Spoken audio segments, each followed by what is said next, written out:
Hello ရွှေကြီးပါဒီနေ့တော့18နှစ်ကောင်းမလေးတွေပြင်တယ်လို့မျိုးပြင်ကြည့်ကြမယ်နော်ဝယ်ထားတဲ့ဆန်ခရင်လေးကအရန်ပြနေတယ်လို့ခံစားရလို့ခိုး3နှစ်ကြာဖောင်ဒေးရှင်းကိုအဝါပေါက်လေးနဲ့ရောပြီးတော့လိမ့်ကြည့်ကြနော်ရွှေကြီးဒီလိုမျိုးလေးရောလိမ့်တာတော်တော်လေးအဆင်ပြေလို့ပြန်ပြီးတော့လိမ့်ပြလိုက်ပါတယ် KMA ရဲ့ make up သားကကြတော့သူကစိုးစိုးညက်ညက်လေးနဲ့ watery ဖြစ်တဲ့ဆိုတော့အရန်ကြီးဖောက်မပါလဲလက်နဲ့ပဲအဆင်ပြေရပေါ့နော်တနေ့ကုန်အလုံးမှာပဲနေမှာဆိုတော့မပြအောင်မကွက်အောင်မရွေ့အောင်ပေါ့နော်ရွှေကြီးတို့ဒီလိုမျိုးတူဝေးလေးကိုတစ်ဆင့်ခံပြီးတယ်ပြီးရင်တော့ရွှေကနှုတ်ချင်တာဖြစ်တဲ့အကြောင်းမလို့ပန်းရောင်ကိုမှအနှုတ်ဘက်သွားတဲ့ဟာလေးကိုဒီမျက်လုံးအောက်ကပမိုးတဝိုက်လေးပဲချဲ့ပေးလိုက်ပါတယ်ပြီးရင်နှာခေါင်းနဲ့မေးစီချဲ့မယ်ပေါ့နော်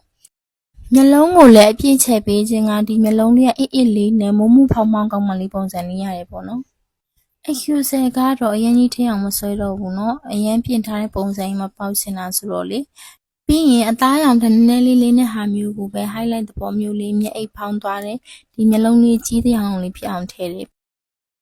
ပြီးရင်တော့နောက်ထပ်အယောင်တစ်စင်းနည်းနည်းလေးနှလေးနဲ့ထပ်ပြီးတော့ချဲပေးရပေါ့နော်နှာရံကတော့ရွှေရှိရှိလေးဖြစ်ချင်တာကြောင့်မလို့အောက်ကလေးကိုဆွဲချပေးတယ်ပေါ့နော်တကယ်လို့ကိုကဒီနေရာမှာနှာခေါင်းရွှေရှိရဆိုရင်တော့နှာရံလေးကိုထိပ်သီးလေးမှာတဝက်ဖြစ်တဲ့ပုံစံလေးလုပ်ပြလိုက်ရင်တော့နှာရံနည်း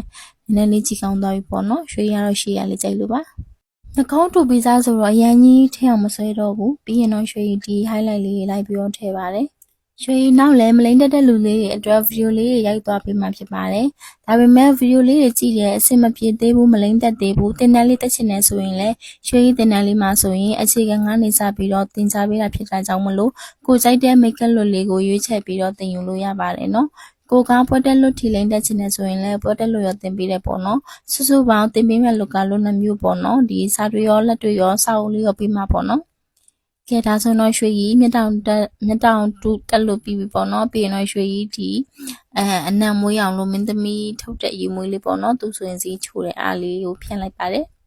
ပြီးရင်တော့ကိုကြိုက်တဲ့ accessory လေးတွေပေါ့နော်ရွှေကြီးကတော့ဒီလက်စွပ်လေးတစ်ခွင်းလောက်ပဲဝတ်လိုက်ပါတယ်အရင်ကြီး heavy မဖြစ်ချင်လို့ပေါ့နော်ဒါဆိုရင်တော့ရွှေတို့နူးနူးနဲ့ကောက်မလေးပုံစံလေးရပြီပေါ့နော်အယောင်နေရာလဲကိုနဲ့လိုက်မှပို့ပြီးတော့လာရင်နော်